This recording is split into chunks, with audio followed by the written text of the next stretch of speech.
Football में हम हमेशा उस टीम को प्रेस करते हैं जो कि ज़्यादा पोजेशन रखे, ज़्यादा शॉट्स ऑन टारगेट ले, ज़्यादा एक्सप्लोसिव दिखे, और उन टीमों को हम हमेशा डाउनग्रेड करने की कोशिश करते हैं जो कि थोड़ा पीछे बैठकर खेले, एक आधा शॉट ट्राई करे और उस पर से अगर एक आधा गोल स्कोर कर दिया तो हम कहते हैं यार that was a lucky win.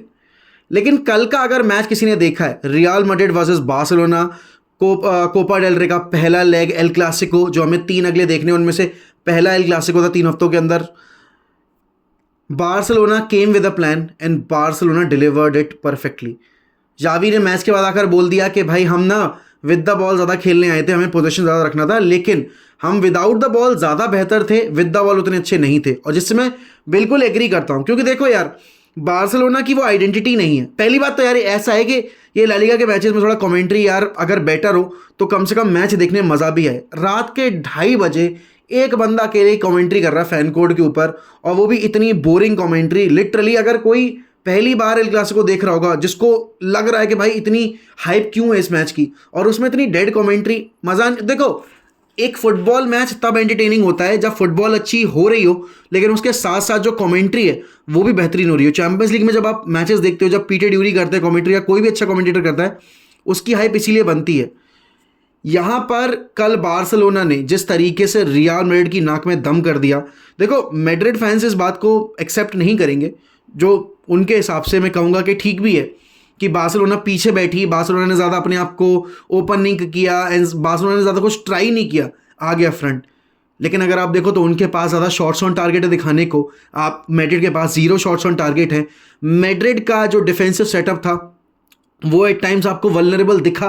क्यों? क्योंकि इन बिहाइंड रन्स बार्सिलोना निकाल पा रही थी। वहीं अगर मैं बार्सिलोना के पर्सपेक्टिव से देखूं, अराहो, भाई जितनी तारीफ करो आप अराहो की उतनी कम है। आई थिंक करंट सिनेरियो में Araujo is one of the best centre backs in the world, and कल तो वो सेंटर बैक पर खेल भी नहीं रहा था। जैसे सुपर कोपा दे स्पेनिया के फाइनल में आपने देखा था कि विनीशियस जूनियर को रोकने के लिए अराहो को राइट बैक पर डाला गया था and Kounde was playing as a centre back. कल भी वही चीज़ हुई, and this Barcelona team is not the strongest Barcelona team. अगर आप पिछले वीक से कंपैरिजन में देखो, एक आपको रिजल्ट चाहिए था क्योंकि आप 2 गेम लगातार हार चुके हो, आप यूरोपा लीग से बाहर हो गए यूनाइटेड से हारकर। उसके बाद आपने एल्मीरिया के अगेंस्ट पॉइंट्स ड्रॉप कर दिए, जहां पर आप 10 पॉइंट की लीड ले सकते थे मैड्रिड के ऊपर, वहां आपने 3 पॉइंट ड्रॉप करके 7 पॉइंट की जो अभी गैप है उसको रखा हुआ है मेंटेन करके। And real Madrid on the other hand was coming from a draw, जो कि उन्होंने बहुत ही लेट इक्वलाइजर स्कोर करके निकाला डार्बी में अपने एटलेटिको मैड्रिड के अगेंस्ट, और उससे पहले वो 5-2 की मॉन्यूमेंटल विक्ट्री लेकर आ रहे थे एनफील्ड के ऊपर। तो कायदे में देखा जाए होम एडवांटेज मैड्रिड के पास था, recent run of form Madrid के फेवर में थी, एंड जो की प्लेयर्स बार्सिलोना के मिसिंग थे, लेवेंडोव्स्की, पेड्री एंड क्रिस्टेंसन। उसके बाद थोड़ा अपर हैंड आप कहोगे कि मैड्रिड के पास था, क्योंकि उनके पास जो प्लेयर्स मिसिंग है वो सिर्फ फर्लैंड मेंडी और आपके डेविड आलबा हैं। लेकिन जो उनकी मिडफील्ड थी बिल्कुल सॉर्टेड थी, उनका फ्रंट लाइन बिल्कुल सॉर्टेड था। लेकिन नहीं, मैड्रिड को होल्ड करने का जो प्लान जावी तैयार करके लेकर आए थे, उनकी बैकफोर ने बहुत ही बखूबी तौर पर निभाया। आप वैसे मार्कस अलोंसो को कितना भी आप ब्लेम करो, कितना भी बैश करो, लेकिन आई थिंक कल के गेम में Marcus Alonso had a wonderful performance. And अगर आप फ्रैंकी डियोंग की बात करो, आप फ्रैंक कैसी की बात करो, अब सोचो फ्रैंक कैसी के बारे में बार्सिलोना फैंस यही बोल रहे थे कि यार देखो फ्रैंक कैसी ऐसा है, बार्सिलोना टाइप प्लेयर नहीं है, एंड अगर हमें कोई अपग्रेड लेकर आना है, बर्नार्डो सिल्वा वगैरह लेकर आना है, तो हम एक प्लेयर अगर जाने देना चाहेंगे तो दैट वुड बी फ्रैंक कैसी। लेकिन कल के गेम में जो 2 शॉट्स ऑन टारगेट आए हैं बार्सिलोना के, और जो रियल गोल स्कोरिंग अपॉर्चुनिटीज भी थी, वो आपके फ्रैंक कैसी की साइड से ही आई हैं। पहले गोल पर हाँ Madrid was very very unlucky, कोर्टुआ का बहुत ही ब्रिलियंट सेव था, लेकिन वो रीबाउंड पर मिलिटाओ से टकराया, एंड उसके बाद फिर हम सबको पता है कि भाई वो गोल हो गया। एंड बेरेस्ट ऑफ मार्जिन जो होते हैं ना ऑन साइड प्ले करने के लिए, वो हो गया। वहाँ पर आपके रूडिगर ने माइन्यूट फ्रैक्शन ऑफ सेंटीमीटर या फिर कह सकते हो मिलीमीटर से ऑन साइड प्ले कर दिया वहाँ पर फ्रैंक कैसी को, and then eventually he they scored an own goal. लेकिन हाँ, अगर मैं इंटेंट की बात करूं तो आप ये कहोगे भाई इंटेंट तो मैड्रिड की साइड ज़्यादा था। पोजेशन सोचो आप, बार्सिलोना की फुटबॉल हमेशा कैसी मानी गई है, मोर पोजेशन बेस्ड फुटबॉल, टिकी टाका पासिंग, एंड यहाँ पर आप कह सकते हो ज़्यादा पेनिट्रेट करती हैं टीम्स सामने वाले के डिफेंस लाइन को। और मेरे हिसाब से कहीं ना कहीं यही एक चीज़ मैड्रिड के अगेंस्ट चली गई, क्योंकि मैड्रिड कभी भी ज़्यादा बॉल लेकर खेलती है नहीं। लेकिन कल के गेम में बार्सिलोना ने मैड्रिड को फोर्स किया that play with the ball, show us what you have got in your under your sleeves. And वहाँ पर कहीं ना कहीं मैड्रिड फेल शॉर्ट कर गई। और देखो अब जो अगला लेग है उसमें आपका क्रिस्टेंसन वापस आ जाएगा, आपका पेड्री प्रोबेबली वापस आ जाएगा, एंड प्रोबेबली आपका लेवेंडोस्की भी वापस आ जाएगा। तो जो अपर हैंड अब अभी तक मैड्रिड के पास हो सकता था अगर वो इस मैच में लीड ले जाते अगले फिक्सचर से पहले, तो कहीं ना कहीं बार्सिलोना अंडर प्रेशर होती। लेकिन अब उन्हें अपने होम पर खेलना है, 1-0 की एडवांटेज है उनके पास, एंड उनके की प्लेयर्स वापस आ जाएंगे। तो कहीं ना कहीं अब जो प्रेशर है वो मैड्रिड के ऊपर है, और वो एक ही सीजन के अंदर जब 5 एल क्लासिको खेल रहे हैं और वो 5 अभी जो 3 खेले गए उनमें से 2 एल क्लासिको हार चुके हैं, they will try anything and everything to make sure that they are not going to lose against Barcelona at Camp Nou. लेकिन it's a very very difficult situation for Real Madrid now, और यहाँ पर थोड़ा blame आपको करना पड़ेगा Carlo Ancelotti को, क्योंकि देखो यार आपने जो गेम में चेंजेस किए वो थोड़े जल्दी हो सकते थे। जब रोड्रिगो आया पिच के ऊपर तो थोड़ी सी फ्लूइडिटी दिखी आपको अटैक में, एंड अगर वो रोड्रिगो का इंट्रोडक्शन आपका थोड़ा जल्दी हो जाता तो कहीं ना कहीं मैड्रिड होपफुली कुछ एक्स्ट्रा क्रिएट कर पाती। लेकिन हाँ, आपको जावी के बैकलाइन की तारीफ करनी पड़ेगी, बिकॉज आपने देखा है कि फ्रेंकी डियोंग बार बार ड्रॉप कर रहा था मिड लाइन पे, एंड आपने देखा कि भाई वो बहुत ही कॉम्पैक्ट होकर खेल रहे थे। उन्होंने रियल मैड्रिड को फोर्स किया कि आप वाइड जाओ, सेंट्रली और सेंट्रली तो स्पेस ही नहीं दिया, एंड जब वाइड जा रही थी रियल मैड्रिड तो उन्होंने जो चैनल्स थे वो ब्लॉक कर दिए थे ओवरलैपिंग रन्स निकालने के लिए। एंड आप ये कह सकते हो कि कल बार्सिलोना का जो without the ball work rate था, आई थिंक अभी तक के सारे गेम्स मिलाकर सबसे बेहतरीन था। यूनाइटेड ने उनको थोड़ा परेशान किया था अपने काउंटर अटैकिंग गेम प्ले से, एंड वो इसीलिए प्रिपेयर होकर आए थे क्योंकि मैड्रिड से बेहतर काउंटर अटैकिंग फुटबॉल कोई नहीं खेलती। आपने वो चीज़ रियल मैड्रिड के गेम्स भी देख ली, उन्होंने जो जितने भी गोल स्कोर किए सब काउंटर अटैक पर ही आए थे। तो यहाँ पर बार्सिलोना उस चीज़ के लिए प्रिपेयर होकर आई थी, एंड उनके लिए ये जो विन है जावी के लिए ये बहुत बड़ी स्टेटमेंट विक्ट्री है। क्यों? क्योंकि देखो आपने अभी देखा कि मैड्रिड के अगेंस्ट जब उन्होंने पहला वाला मैच खेला था एल क्लासिको, जब लीग में खेले थे, तब मैड्रिड काउंटर पे खेल रही थी एंड मैड्रिड ने उनको प्रॉपरली हर्ट किया था। आपको याद होगा पिछली साल जब बार्सिलोना ने 4-0 हराया था मैड्रिड को, तब भी वो काउंटर अटैकिंग फुटबॉल खेलकर ही जीते थे। उन्होंने चैनल्स को प्रॉपरली एक्सप्लॉइट किया था। एंड यहाँ पर आपको कहीं ना कहीं तारीफ करनी पड़ेगी बाल्डे की एनर्जी जो है उस फ्लैंक के ऊपर वो परेशान करती है सामने वाली टीम्स को। आपको तारीफ करनी पड़ेगी कहीं ना कहीं फेरान टोरेस के वर्क रेट की भी। हाँ ठीक है, Ferran Torres is not your proper striker वाला स्ट्राइकर, क्योंकि उसका वो प्रेजेंस बॉक्स के अंदर आपको फील नहीं होता है, लेकिन आप थोड़ी सी शिफ्ट अगर देना चाहो तो आप रफीना की भी तारीफ करोगे। बट आई थिंक एक प्लेयर जिससे मैं नाखुश हूं कल के एक इंसिडेंट की वजह से, वो है विनीशियस जूनियर।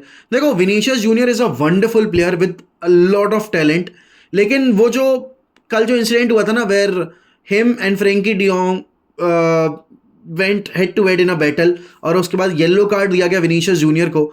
जब ऐसे इंसिडेंट पर विनीशियस थोड़े से टैंट्रम थ्रो करता है तो कहीं ना कहीं टीम का जो फोकस है वो हिलता है, क्योंकि उस सिचुएशन में ज़्यादा फोकस होता है कि सामने वाली टीम के ऊपर भी प्रेशर बनाकर उनके लिए भी कार्ड निकलवाया जाए।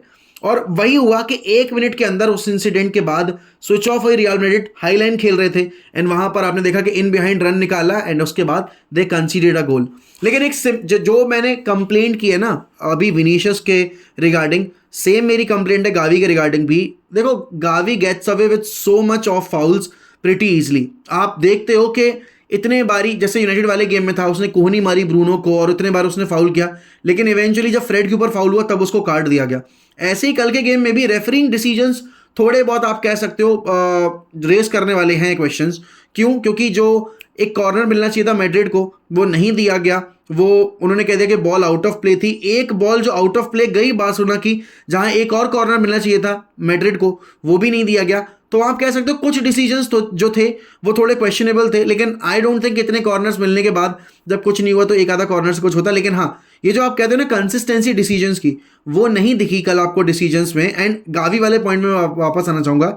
पेद्री आप देखते हो, Pedri is a very clean player, वो ऐसी हरकतें नहीं करता, बट गावी बहुत ज़्यादा करता है एंड कभी कभी ना वो चीज़ ओवर द टॉप होती तो फिर अच्छी नहीं लगती देखने में, and that is my only problem with Gavi. बाकी तो he is a good player, वो बाकी तो उसमें कोई प्रॉब्लम है नहीं। लेकिन हाँ, जैसे कि मैं कह रहा था, कल रियल मैड्रिड की तरफ से एक इंटेंट जरूर देखने को मिला, लेकिन वो इंटेंट फ्रूटफुल नहीं हुआ। मतलब आप कह सकते हो कि वो इंटेंट जो मैड्रिड ने दिखाया आपको पूरे गेम में, वो फ्रूटफुल तब होता जब आपका एक भी शॉट ऑन टारगेट होता। तो आपका एक भी शॉट ऑन टारगेट नहीं था, आपने टर स्टेगन को एक बार टेस्ट नहीं किया।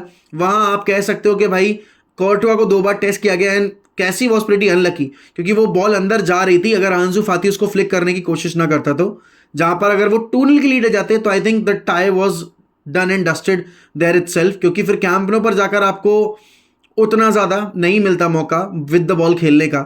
यहाँ पर उन्होंने प्रेशर एब्जॉर्ब किया, उनको पता था अवे खेल रहे हैं वो, तो होम टीम का एडवांटेज, जो होम क्राउड का एडवांटेज है वो मैड्रिड के पास था। वो अपने मेन प्लेयर्स के बिना खेल रहे थे। They came with a plan, they delivered it and वो एग्जीक्यूशन जो होता है एक फुटबॉल टीम के लिए पिच के ऊपर, आपको अपने मैनेजर के जो टैक्टिक्स उनको फुलफिल करना है, वो चीज़ बखूबी तौर पर कल बार्सिलोना के प्लेयर्स ने की है। And Araujo brilliant performance, Balde brilliant performance, Kounde अच्छी परफॉर्मेंस थी, not so good, Frenkie de Jong had a brilliant performance. अगर मैं मैड्रिड की तरफ से बात करूं तो once again Camavinga did his job to perfection, Camavinga was sublime. लेकिन हाँ, वो क्रॉसिंग जो मैड्रिड कर रही थी बार बार वो कहीं ना कहीं उतनी इफेक्टिव नहीं थी। और ऐसे गेम्स मैड्रिड को अगर नहीं सिखा पा रहे हैं कि they need to do more, सिर्फ क्रॉसिंग वाले गेम से काम नहीं चलेगा। अगर उनका प्लेयर आइसोलेट हो रहा है, अगर विनीशियस आइसोलेट करके रखा हुआ है उन्होंने, तो उनको उस स्विंग पे हेल्प लेनी पड़ेगी बाकी प्लेयर्स की। एंड इवेंचुअली देखो, कल बार्सिलोना ने बहुत ही कॉम्पैक्ट शेप बना के रखा हुआ था, तो वो बिटवीन द लाइंस नहीं खेलने दे रहे थे। उन्होंने फोर्स किया कि भाई वाइड जाओ वाइड जाओ वाइड जाओ। इवेंचुअली हम सबको पता है जब वाइड गई मैड्रिड तो कहीं ना कहीं उन्होंने उनके जो विंगर्स थे और उनके जो आप कह सकते हो विंग बैक्स थे, उनको बिल्कुल ही खींच दिया पकड़ के, एंड वहां पर ज़्यादा बॉल चलाने का मौका दिया नहीं। विद द बॉल भले ही मैड्रिड ज़्यादा खेलने की कोशिश कर रही थी, लेकिन बॉल रखने के बाद भी मैड्रिड ने उनको ज़्यादा हर्ट नहीं किया। आई थिंक एक अच्छा गेम था फुटबॉल का, और अच्छा होता अगर इसमें ज़्यादा थोड़े और गोल देखने को मिलते, मैड्रिड एक आधा शॉट अगर ऑन टारगेट ले पाती तो। लेकिन अभी इस गेम में सब कुछ खत्म नहीं हुआ है। इट्स एडवांटेज बार्सिलोना, लेकिन अभी मैड्रिड बिल्कुल they are the comeback kings, so they can eventually do make a comeback in the second leg of this Copa del Rey fixture. लेकिन थोड़ा डिफिकल्ट होगा क्योंकि अवे फिक्चर है। अब होम का जो एडवांटेज था वो गवा चुकी है मैड्रिड, एंड होम पर वो कंसीड कर गए हैं बिना कुछ स्कोर किए, बिना सामने वाली टीम के गोलकीपर को टेस्ट किए। तो थोड़ा हताश, थोड़े नहीं बहुत हताश होंगे। लेकिन आई थिंक ये गेम एक बार और सीख ये देता है कि वो टीम जो विद द बॉल ज़्यादा खेलती है, ज़रूरी नहीं है कि वो ज़्यादा जीते गेम्स। कभी कभी एक आधा चांस जो मिलता है उस पर अगर क्लिनिकल है सामने वाली टीम, और अगर वो गोल स्कोर कर देती है तो पाला उनका भारी रहेगा। बट आप लोग बताइए आपके हिसाब से भाई एल क्लासिको कल आपने एंजॉय किया नहीं किया? कमेंट्री इंप्रूव होनी चाहिए या नहीं होनी चाहिए? एंड आपके हिसाब से दोनों टीम में से बेहतर फुटबॉल किसने खेली? एंड क्या बार्सिलोना के इस अप्रोच से आप लोग शॉक्ड थे, आप लोग खुश थे अगर आप बार्सा फैंस हो तो? क्योंकि देखो, रिजल्ट ओरिएंटेड फुटबॉल जावी से आप डिमांड कर रहे थे, एंड कल उसने वही डिलीवर करके दिखाई है। एंचेलोटी के इन गेम मैनेजमेंट का आपको क्या लगता है, क्या आपका रिएक्शन था? एंड क्या अगर रॉड्रिगो को पहले इंट्रोड्यूस किया जाता तो थोड़ा गेम में कुछ और इंप्रूवमेंट होता? एंड अगले लेग को लेकर आपका क्या प्रेडिक्शन है वो ज़रूर बताइए। अगर आप चैनल पर नए हैं तो सब्सक्राइब करना मत भूलिएगा। And with that I take a leave, bye bye, take care, sayonara, and मिलते हैं अगली वीडियो में। तब तक के लिए गुड बाय, बाय बाय।